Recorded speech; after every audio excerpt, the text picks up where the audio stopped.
खेती से लाभ कमाने का झांसा देकर पंजाब की 4 कृषि यंत्र निर्माता कंपनियों ने मध्य प्रदेश के किसानों को लाखों रुपए का कर्जदार बना दिया।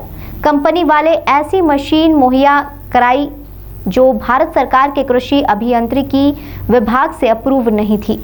किसानों से यह बात न केवल छिपाई गई बल्कि यह कहा गया कि मशीनों की टेस्टिंग का प्रपोजल भेजा गया था। इधर 5,60,000 रुपए प्रति मशीन के हिसाब से मध्य प्रदेश के 50 से अधिक किसानों को अक्टूबर 2019 से मई 2020 तक मशीनें बेची गई। कंपनियों की ओर से किसानों को कहा गया कि कंबाइन हार्वेस्टर को चलाने के लिए कम से कम 60 HP की क्षमता वाला ट्रैक्टर जरूरी है।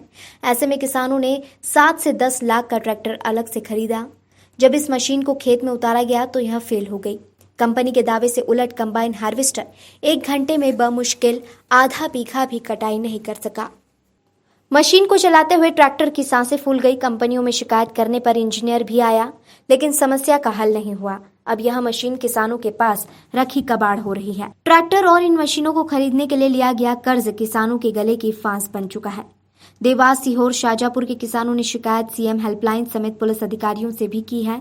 सीहोर जिले की आष्टा तहसील के अंतर्गत मोगली के किसान नितिन जायसवाल, ग्राम चितावलिया हेमा के किसान दुर्गा प्रसाद वर्मा सहित कई किसान इस ठगी का शिकार हुए हैं।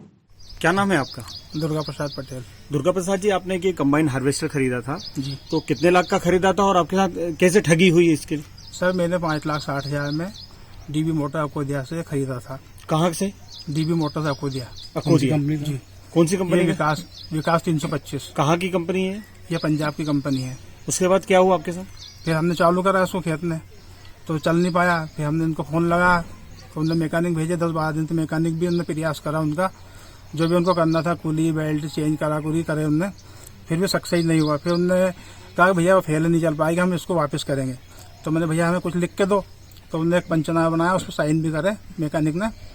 तो उसके बाद फिर उन्होंने ना तो वापस किया, उन्होंने फोन उठाया, हमारा फोन उठाना बंद कर दिया।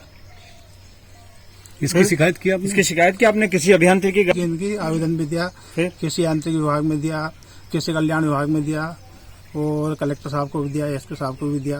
कलेक्टर साहब ने क्या बोला? उन्होंने कुछ दिया था? हाँ, उन्होंने FIR के लिख के दिया था, लेकिन FIR किसको दिया था लिख के? कोई नहीं। किसके नाम पे दिया था? ये एसपी साहब के नाम पे लिख के दिया था। फिर क्या बोला एसपी ने? बोले जहाँ से खरीदे वहाँ करो आप FIR। उसके बाद भी ये बोला उन्होंने कोई उस पर भी कोई एक्शन नहीं लिया? कोई एक्शन नहीं। क्या चाहते हैं आप? हम न्याय चाहते हैं।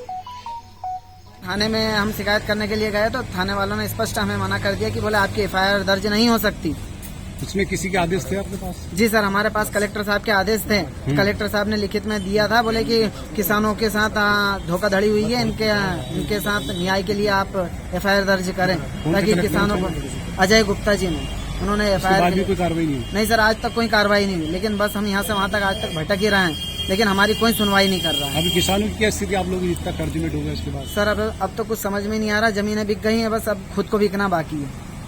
अब उसके बाद भी हमारे साथ ये पोजीशन खड़ी हो रही है कि वो स्पष्ट कंपनी वाला बोल रहा है आपको केस लगाना या कुछ भी करना, जो करना वो कर लीजिए, पुलिस प्रशासन सब हमारी जेब में रखी हुई है। अब किसान है लगभग सर हम 40 से 50 किसान हैं। मतलब वो इस तरह की अगर बातें बोल रहे हैं तो हमें तो ऐसा लग रहा है कि पुलिस वालों ने हमारी FIR नहीं सुनी। हम तो एक आम आदमी है, हमारी नहीं सुनी तो नहीं सुनी, लेकिन कलेक्टर साहब की बात की अवहेलना करना, लेटर की कोई छोटी मोटी बात नहीं। कलेक्टर साहब ने किसको लिखा था FIR के लिए? SP साहब को FIR के लिए लिखा था, लेकिन आज तक हमारी कोई सुनवाई नहीं हुई। किसानों से हुई ठगी के मामले में सीहोर कलेक्टर ने 12 जनवरी 2020 को सीहोर SP को पत्र लिखकर कंपनियों के खिलाफ FIR दर्ज कराने के लिए कहा था। विभिन्न स्तर पे शिकायतें प्राप्त हुई थी। उसमें हमारे भोले भाले कृषकों को राज्य के बाहर की फर्म ने मिनी हार्वेस्टर के नाम पर एक ऐसी मशीन भेज दी जो कि कार्य भी नहीं कर रही थी और उसको चलाने से उनके ट्रैक्टर भी जाम हो रहे थे। इसमें किसान भाइयों ने विभिन्न स्तर पर लोन लेकर मशीन खरीदी थी। भारी आर्थिक और सामाजिक प्रतिष्ठा को हानि हुई। उसके दृष्टिगत रखते हुए धारा 420 और अन्य संबंध धाराओं में इसमें कायमी की गई है। और क्योंकि आरोपी राज्य के बाहर के हैं, इसलिए उनको पकड़ने के लिए एक विशेष टीम गठित की गई है और यदि आसानी से पकड़ में नहीं आता तो इनाम भी घोषित किया जाएगा। अब देखना होगा कि ठगे गए किसानों को कब तक उनके रुपए मिल पाते हैं। News bureau, star TV 9।